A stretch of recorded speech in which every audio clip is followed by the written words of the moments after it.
her driving her, a Matabele scout searches for a target.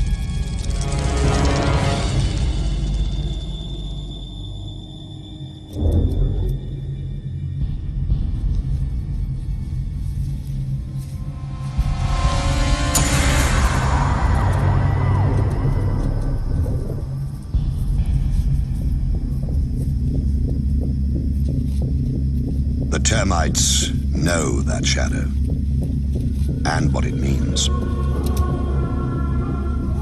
War is coming. Soon. They can do nothing as the scout marks the target and a path to their home. The scout returns to the main force to recruit a raiding party from among her sisters at an abandoned termite mound the Matabele have commandeered.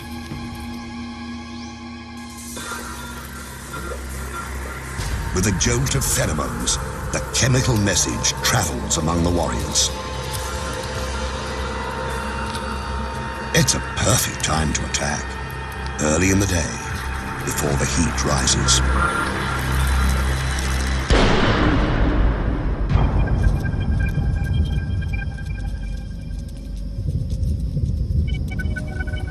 Matabele move out with the ominous, deliberate pace of a Roman legion.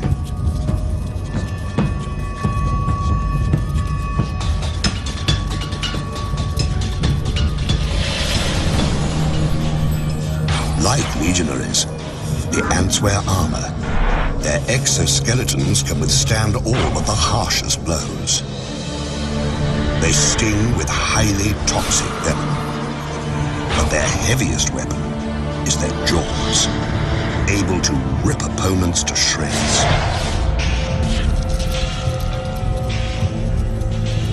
A raiding force can consist of 600 ants.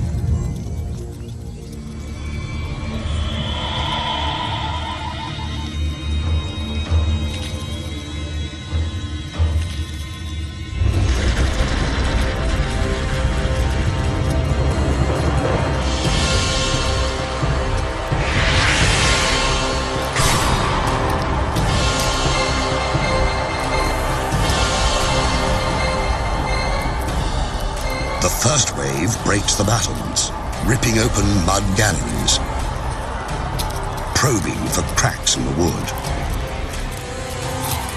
Now, the smallest Matabele attack. These tunnel rats make relentless forays into the termite sanctuary.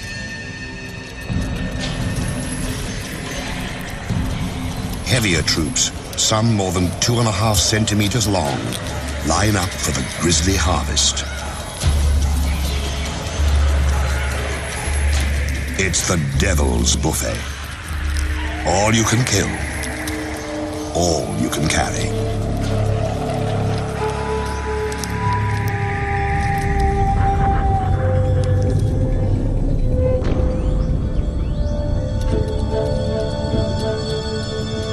One raid might claim 4,000 victims.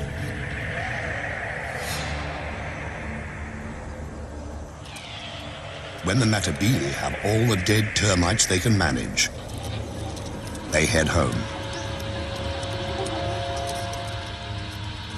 In a single day, a Matabele colony might send out 3 or 4 such forces.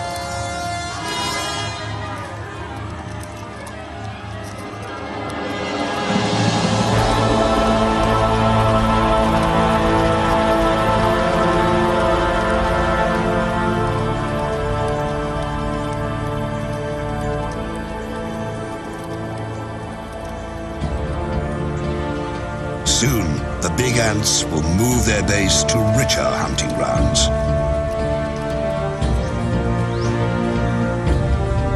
But today, their young will feast like kings, fattened on the spoils of war.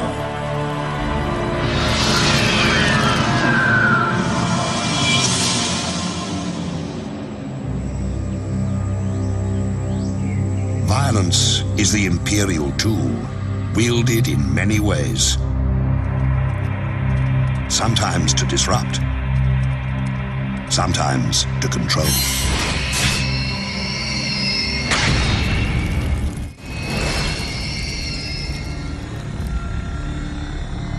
A queen can seize power with the victory of each individual soldier, or by overwhelming force. Some empires grow so large, they send everything fleeing before them.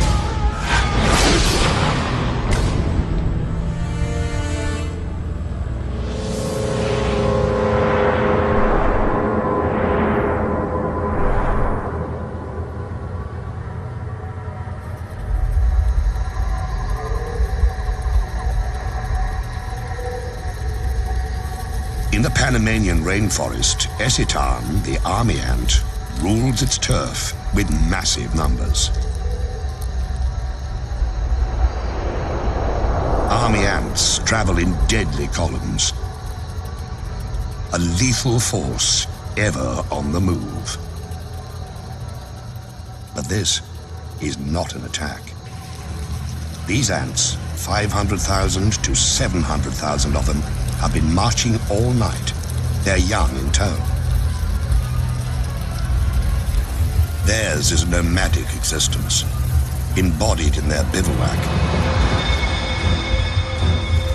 Army ants are their own fortress, a living, breathing domain that travels on countless legs.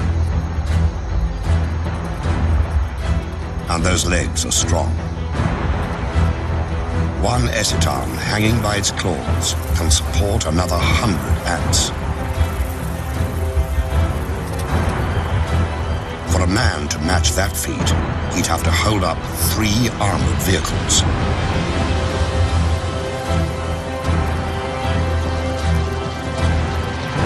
Deep in the recesses of this mass of ants are hidden 200,000 unhatched young, and the Esitan queen. She lays eggs by the million, keeping the colony alive and forcing it to find sustenance.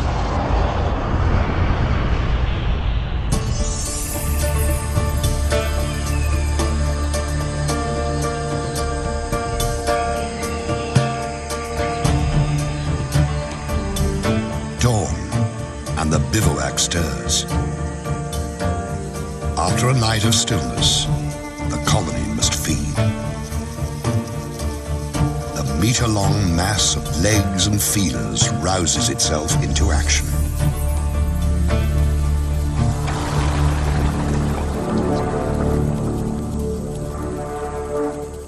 The ants begin in columns that branch apart and widen, becoming an invincible tide that can travel 300 meters a day.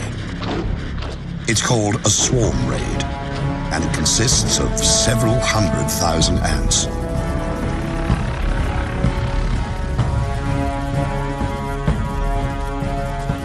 The ants move in a deadly wave, 15 meters across, driving all before them.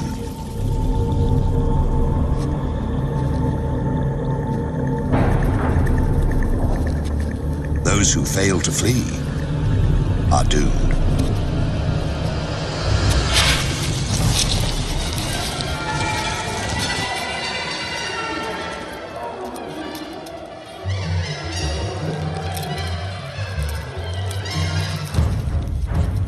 Whatever army ants can catch, they consume.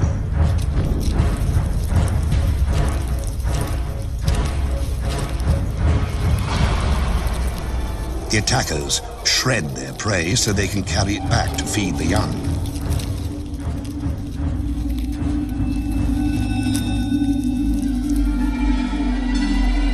Army ants even overpower the land. They instinctively form bridges that carry the swarm over gaps and gullies. Across these living structures flows a steady stream of corpses.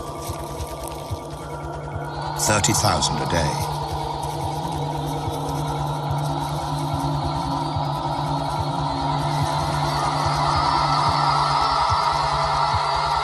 But army ants have enemies.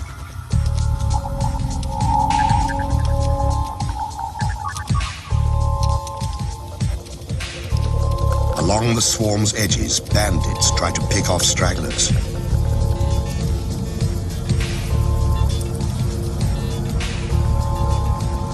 Paratrachina, or crazy ants, are the anarchists of the forest. Small, but highly organized, they are willing to do anything to grab a meal.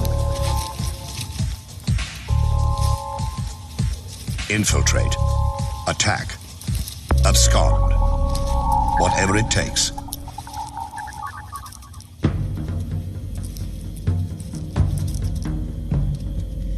Instead of stingers, the crazy ant has spray jets that spew paralyzing venom. It lets the cruel little soldiers take down much larger opponents.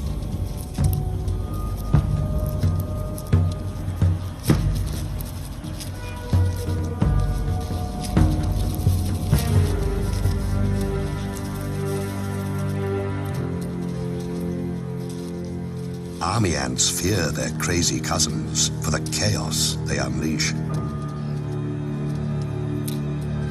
The bigger insects have to fight for their lives against the anarchist throngs. At first, the crazy ant's venom stuns the army ants. Then the effects wear off, and the army ants regain their strength.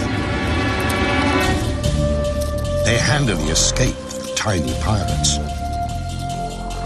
and return to the business of the raid.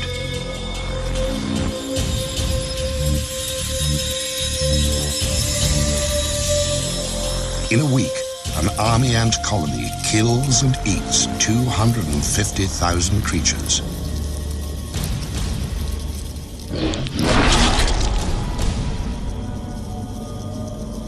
Ravaging the landscape, army ants shred its sense of order. In another kingdom, the ruler maintains control by any means necessary, even torture.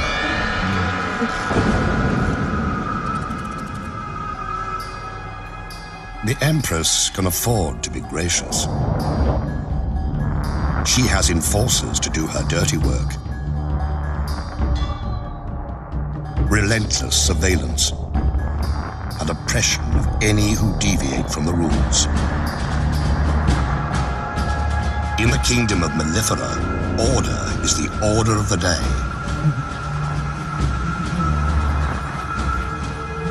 Every day. Mellifera, European honeybees, seem to lead a sweet existence, gathering pollen and turning it into gold.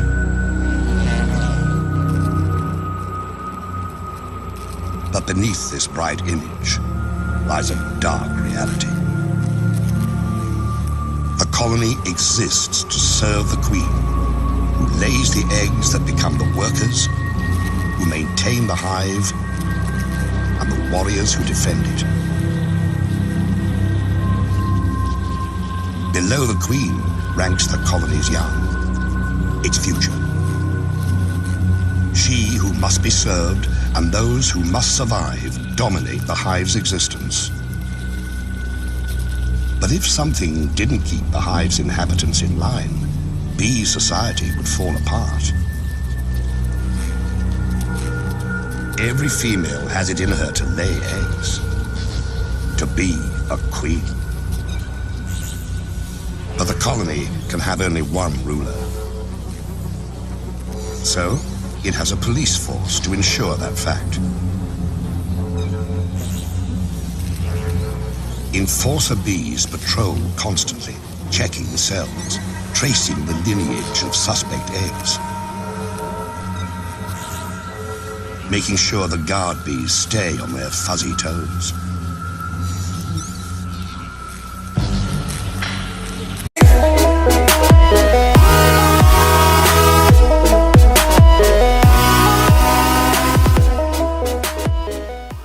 Revolutionaries.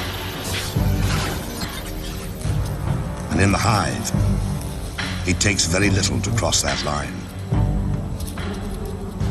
All a rebellious female needs to do is lay an egg.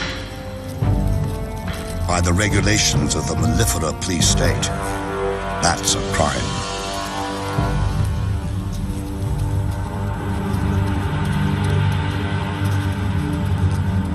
One bee is breaking the law.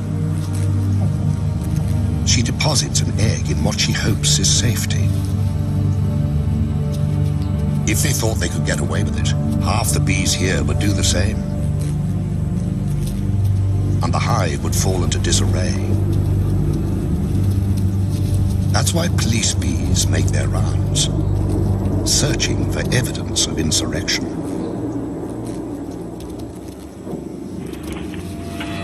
And they find it. For them, an outlaw egg contains the seeds of a colony's destruction, and so it must be destroyed.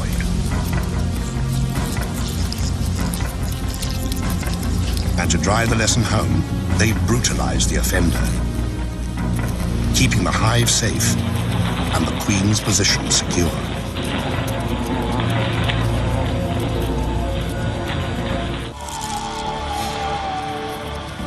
The natural order demands surrender. But in other realms, something far worse awaits.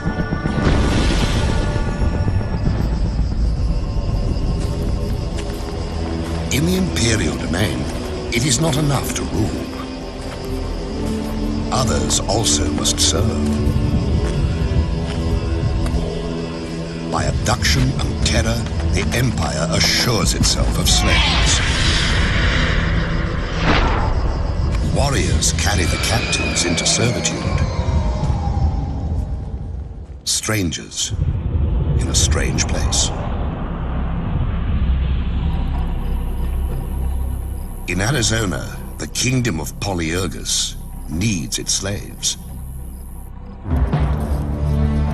The queen has her consorts, the warriors, to do her bidding.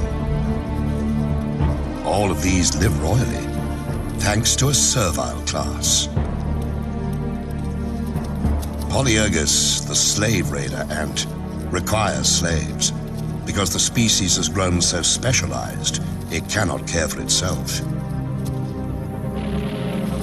Massive mandibles, perfect for killing, have little use off the battlefield. So this kingdom has two societies: those who reign and those who serve. The servant ants, dwarfed by their masters, are of the species Formica.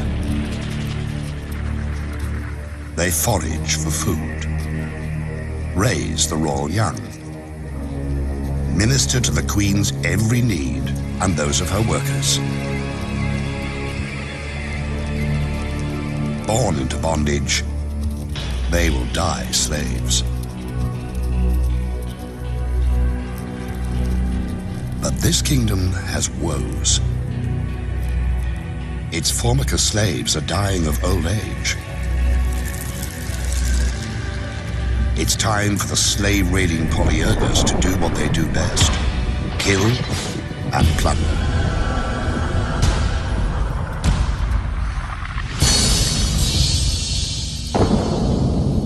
A scout has found the Formica nest. She enlists a gang of raiders. A roiling mass of red aggression, spoiling for battle. In an instant, they're off. 1,500 to 2,000 ants flowing across the terrain with a single purpose: seize slaves.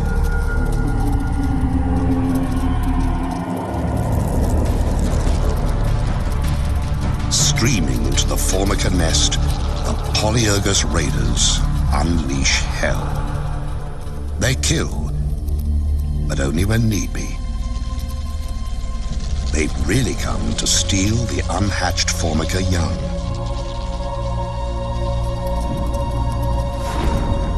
In a chilling display of single-minded oppression, Polyergus raiders blow past the startled Formica to grab as many pupae as they can. It's not unusual for raiders to carry off 500 to 800 new slaves, decimating a colony.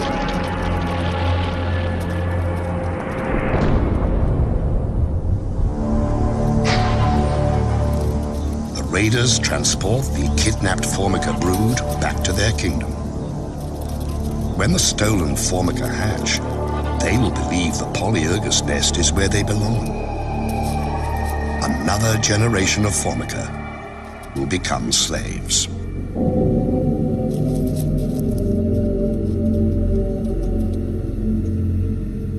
At the wrecked Formica nest, the queen roams amid the ruins, her offspring abducted and enslaved. She has been spared, but in other realms, innocents suffer unspeakable horrors.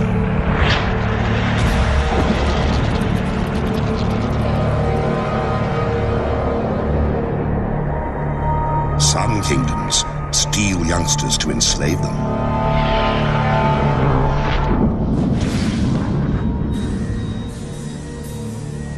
Others take no prisoners, slaughtering the defenseless to feed their own young. Winged horror has a name.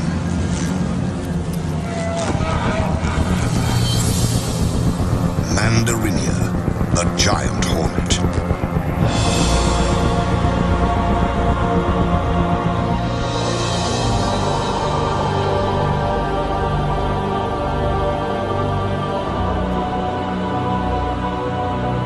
Their reach extends across Japan. Their empire reigns in dark, secluded places.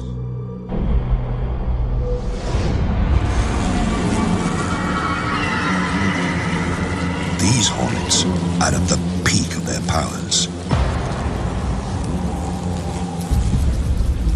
Their queen is vigorous. Her workers are strong. Her fighters are many. Her brood chambers are full to bursting. Everywhere, mouths to feed.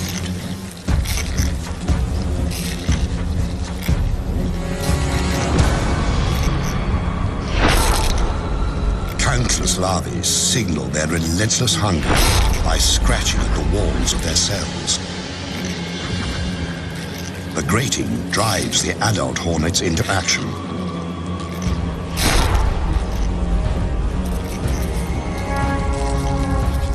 They have to feed the babies.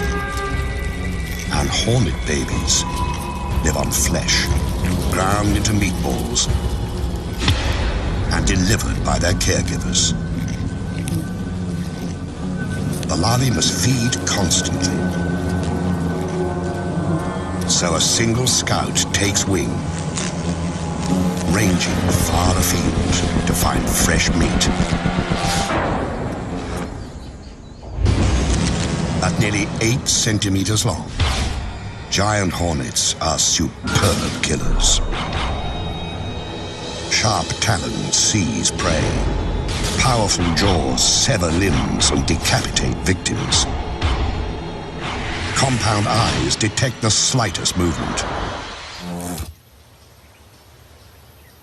And this scout has found a fat, defenseless target. A hive full of mellifera, European honeybees. The scout marks it with pheromones.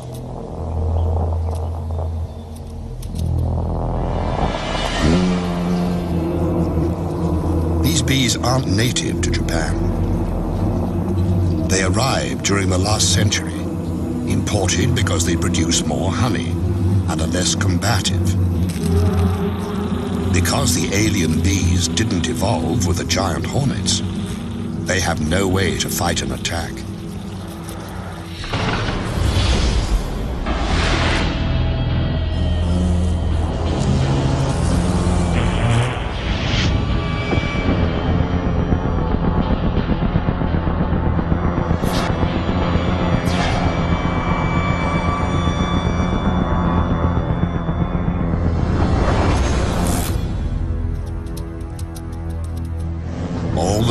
know to do is mass at the hive entrance.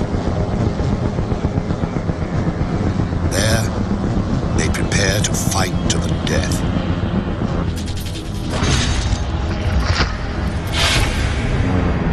The hornets are 5 times the honeybee's size, and many times more willing to kill.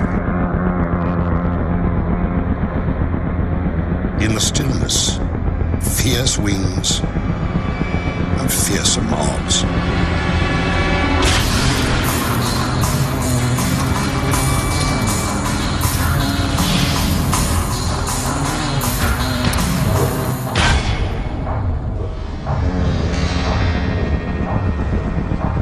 Valor has no place here, and yet the brave bees will not surrender or flee. They will kill a hornet or 2, but what is one dead hornet when so many live? Reveling as they do in the deaths of bees by the thousand.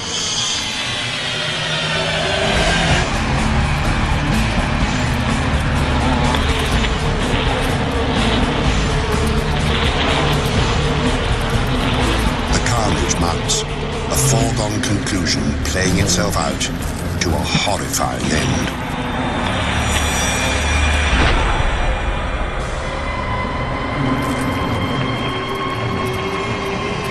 In only hours, 20 or 30 hornets can wipe out a hive of 30,000 bees.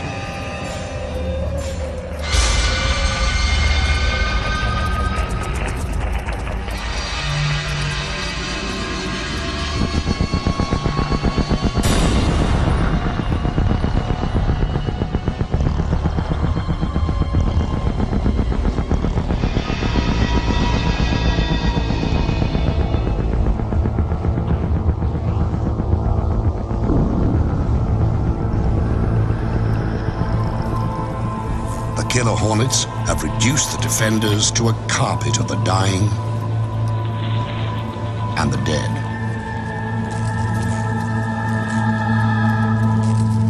Now, they can rob at their leisure, sometimes for days. This bee colony is doomed. The victims left to rot. The raiders gorge on honey, even licking it from carcasses.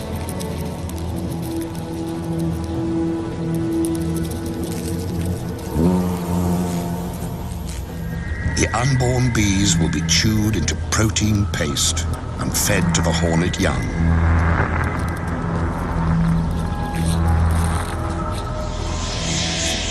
For every empire that seems invincible, there is an opponent able and ready to exploit an unexpected weakness.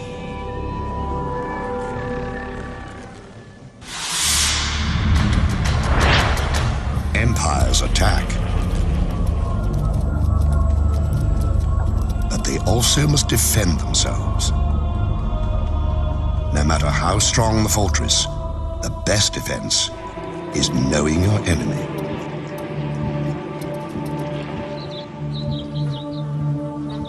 These bees have learned that lesson. For eons, they have thrived in the giant hornet's deadly shadow. The bees of Sarana know the giant hornets send scouts to find their hives. To survive, these Japanese honeybees must capture and kill the hornet scout.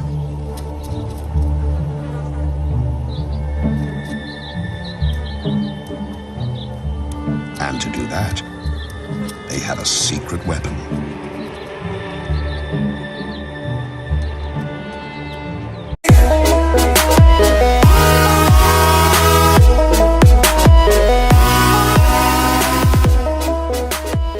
The enemy at the gate. The soldier bees pull back slightly. Their waggling signals a sneak attack. They're enticing the hornet to enter their hive. When she takes a few sacrificial targets, the bees attack. In a horde, the defenders rush the Hornet Scout, enveloping her in a wave of bee bodies. But they don't sting. Instead, the bees crowd belly to belly against the invading beast. Vibrating their abdomens, they create a ball of heat that clasps the hornet at its livid core. It's a battle with narrow margins. The bees can stand temperatures up to 50 degrees. The hornet can only survive to 46. The temperature of the core, 47 degrees. For 20 minutes, the squirming orb presses onto its prey. Bees die. Others step up. If the scout escapes, all is lost.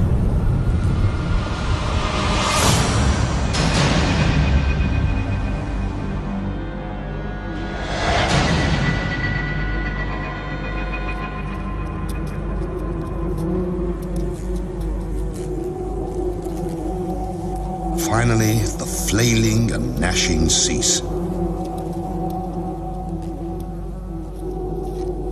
This hornet won't reveal the secret of their hive's location. The bees have paid a price, but they've saved their home. Another kingdom fends off invaders with strong walls and a martyr's devotion.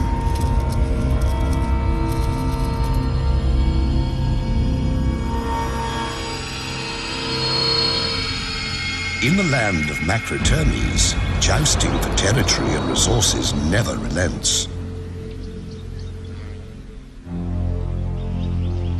An imposing citadel harbors a colony of African termites. Inside, a labyrinth of narrow passageways and bulkheads designed to thwart invaders.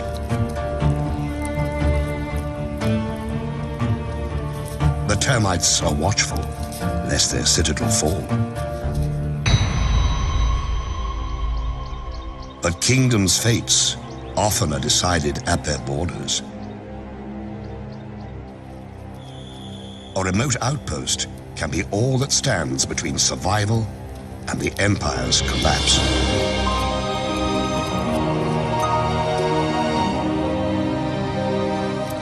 Outside the protective walls, foragers collect and transfer food back to the queen and her charges. They also watch for invaders. A Matabele scout appears. With their heads, termites send a subterranean alarm that ripples through the outpost.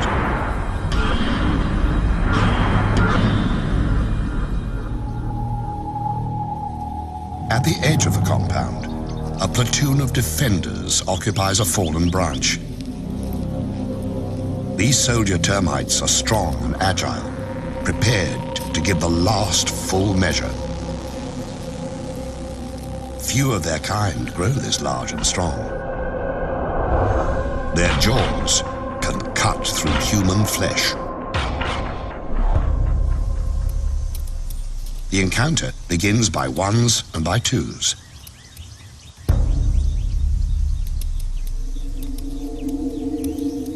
A raider infiltrates. A sentry patrols.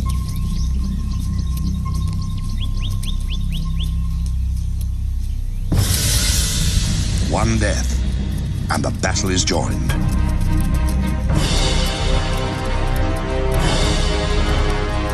The ants stream forward, attacking with no mercy.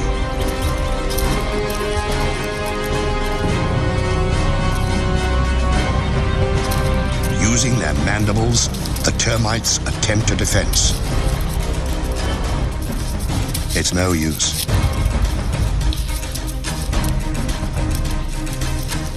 Some seek shelter, but there's nowhere to hide. Even the formidable termite guards are no match for the raiders' venomous stings, which destroy the termites' nervous system.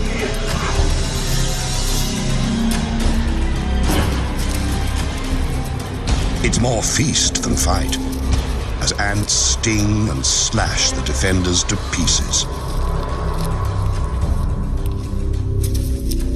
But the warriors who fall here do not die in vain. They stand against the Matabele tide, while their comrades in the galleries organize a last-ditch defense.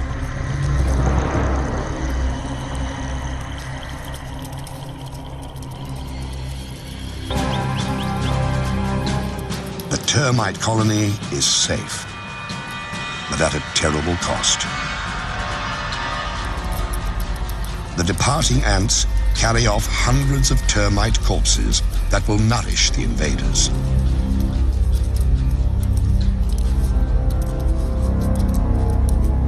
Clever strategies can prevail. So can impenetrable defenses. But there's no way to prevent an attack from within. A kingdom's fate can turn in the blink of a treacherous eye.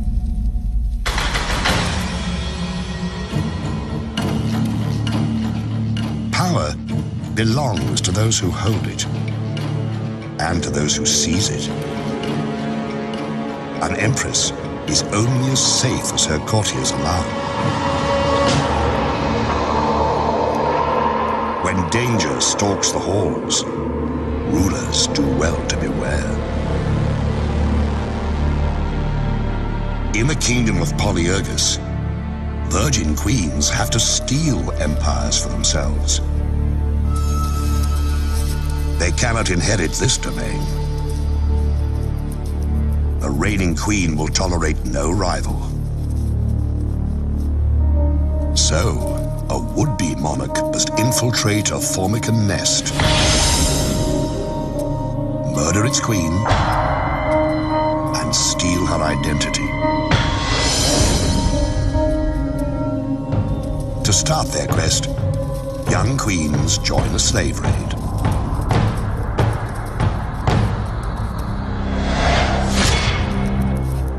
En route, they mate and shed their wings, a sign that they now bear the seeds of empire.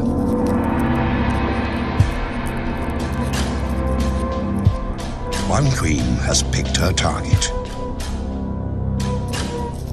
She approaches the Formica nest, ready to seize power. But before this killer queen can attack, she must evade her quarry's protectors. She releases a pheromone. Like a chemical spell, the scent neutralizes and repels the Formica defenders. The colony's heart is where the queen is, and the interloper means to pierce that heart.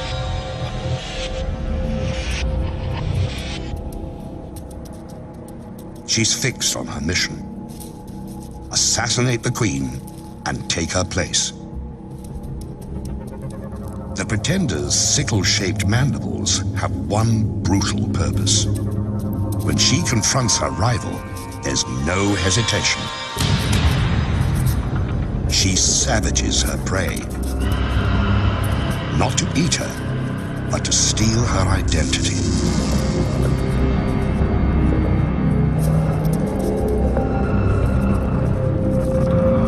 Attendants try to pull the wounded queen to safety, but the murderess will not allow it.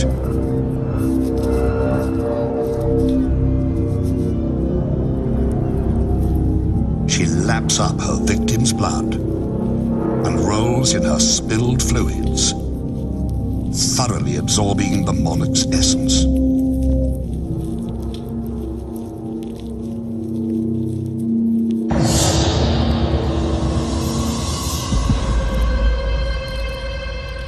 After 20 violent minutes, the Formican Queen is left to die.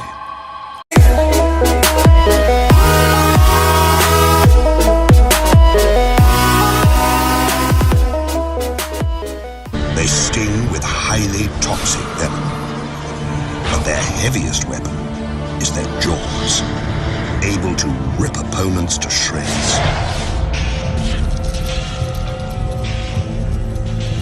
A raiding force can consist of 600 ants.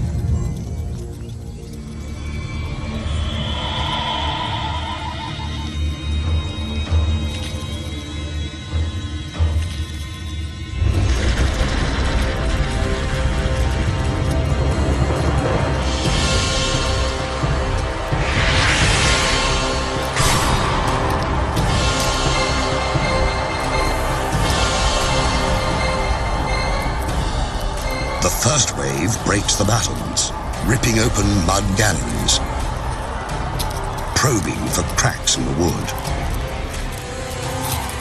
Now, the smallest Matabele attack. These tunnel rats make relentless forays into the termite sanctuary.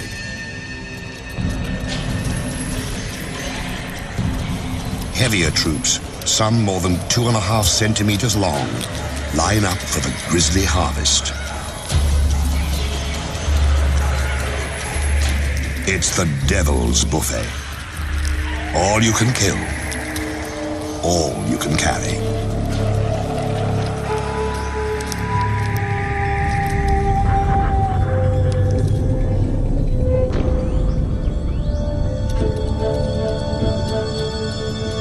One raid might claim 4,000 victims.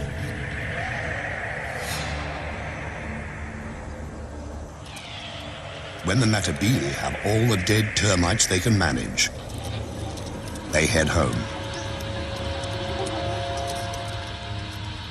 In a single day, a Matabele colony might send out 3 or 4 such forces.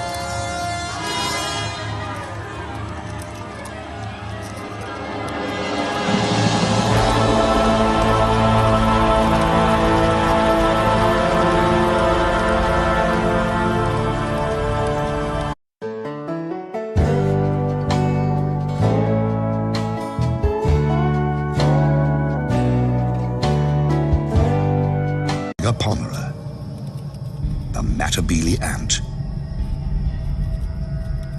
These powerful predators are twice the termite size. With the colony's hunger driving her, a Matabele scout searches for a target.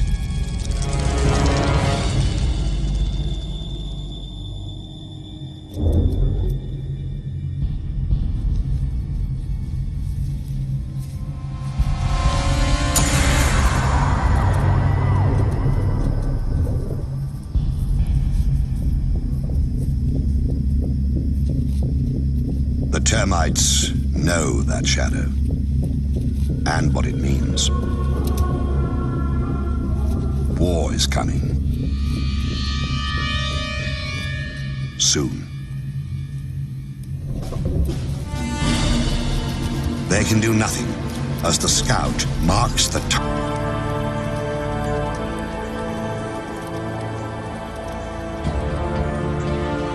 Soon, the big ants will move their base to richer hunting grounds.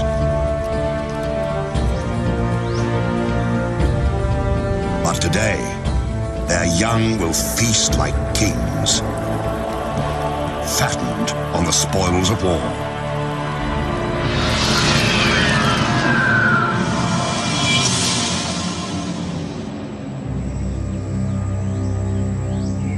Violence is the imperial tool, wielded in many ways. Sometimes to disrupt, sometimes to control.